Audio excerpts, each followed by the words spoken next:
everybody. My name is Alba. My husband and I, we are the founders of Green School in South Africa, and with me we've got Nina. Nina is our art teacher.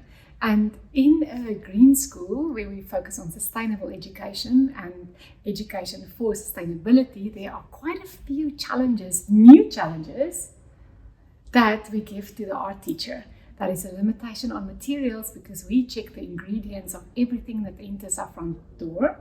And it is the idea of life cycle of anything that we create on campus. So any art project, it's not just about what do you use to make it, it's also what happens at the end of it, because there is no magical place called away. We can't throw anything to this magical away place. It could go somewhere. So how do we deconstruct, recycle, compost, anything at the end of its life cycle? And all those challenges we handed over to Nina. So welcome to Nina's very green art room, and where we can share a little bit of lessons that we've learned over the past few years on how do we actually do that.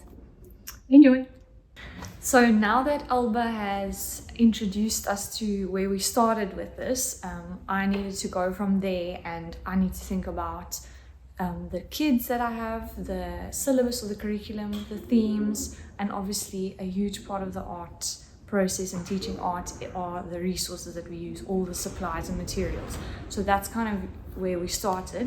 And then you need to think about the whole process of it. So for me as an art teacher, the process of the project is much more important than the final product. And obviously we need to think about what process leads to that sustainable final product.